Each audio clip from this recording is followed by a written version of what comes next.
Welcome to Fencing Buddies podcast. I'm Alex, your former foil fencer turned youth coach, and with me as always is the brilliant Sarah. Today we're diving into a fascinating new systematic review and meta-analysis titled, The Performance and Psychological Effects of Goal Setting in Sport. It's by Williamson, Swann, and a whole team of researchers. Thanks, Alex. This article caught my attention because goal setting is something we sports scientists recommend constantly, but this study really digs into what kind of goals are most effective, and it has some very actionable insights for fencers. We often hear SMART goals, but this goes deeper. Absolutely. So, Sarah, what really jumped out at you from the findings, especially looking at it through a fencing lens? Well, the biggest takeaway for me, and something I think every fencer and coach needs to hear, is that process goals had the largest effect on performance. They actually had a much larger effect, D equals 1.36, compared to performance goals, D equals 0.44, and outcome goals, D equals 0.09. This is huge because in fencing, we so often focus on outcome goals, like I want to win this direct elimination bout, or I want to make top 8. That's interesting, because as a coach, I hear that all the time. My young fencers will say, I want to score 15 touches, or I want to win gold.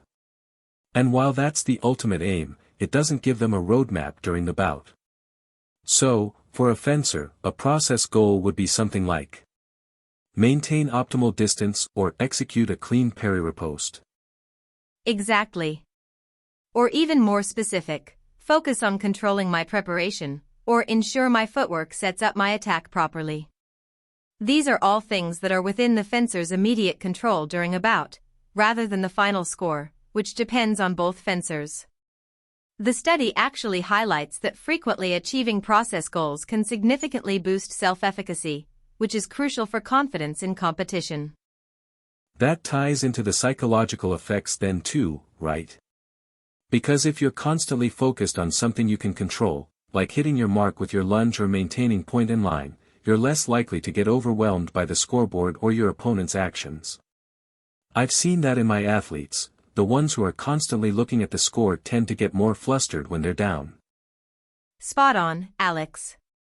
The review specifically mentions that self-referenced goals, meaning goals focused on your own improvement or task mastery, like process goals, generally reduce anxiety symptoms. Conversely, goals focused on outperforming others, which are often outcome or ego goals, can actually increase anxiety. That feedback loop of I'm executing my process, I'm improving is far more beneficial than just am I winning or losing? That's a powerful distinction. Another thing that surprised me a bit was the finding about specific versus non-specific goals. I've always been a big proponent of SMART goals, specific, measurable, achievable, realistic, time-bound, which inherently lean towards specificity.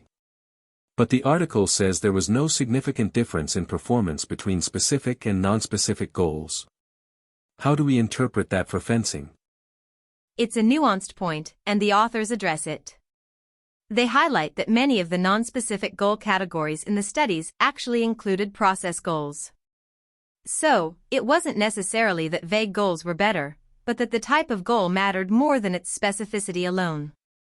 They also brought up open goals, like see how fast I can run, which are non-specific but still performance-oriented. For a fencer, that might be feel out my opponent's timing rather than score a touch within the first 10 seconds. That makes sense. And the part about self-regulation theory producing the greatest performance enhancements, especially for novices? I can definitely see that with new fencers. They're trying to figure out how to stand and guard, how to hold the weapon, let alone a parry riposte. Exactly. Self-regulation theory emphasizes the learning process, adapting and adjusting based on feedback. For a novice fencer, a goal tied to consistently getting their footwork right, or maintaining their guard correctly, gives them a concrete focus that builds foundational skills. The study suggests a ceiling effect for goal setting, meaning less experienced athletes have more room for improvement, and therefore benefit more significantly from well-structured goal interventions. So for an experienced fencer, it's not that goal setting is useless, but the nature of the goals might need to evolve. Maybe less about basic technique and more about subtle tactical adjustments or mental fortitude under pressure. Precisely. For elite fencers, their process goals might become incredibly refined, for instance, control the middle distance on the 6-meter line or ensure my counterattack is fully extended. It's about continuous refinement and identifying those tiny margins for improvement. And the study also underlined that feedback on progress is crucial for goals to be effective, which any fencer knows is vital for improvement. That's a great practical point.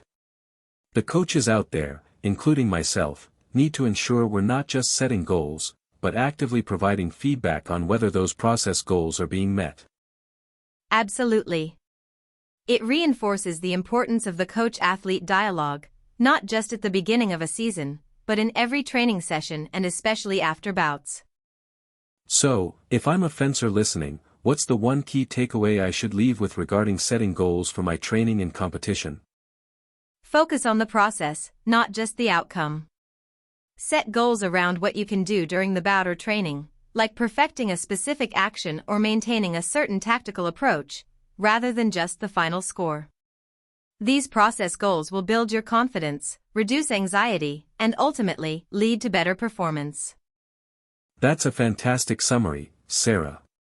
Thanks for breaking down this article for us.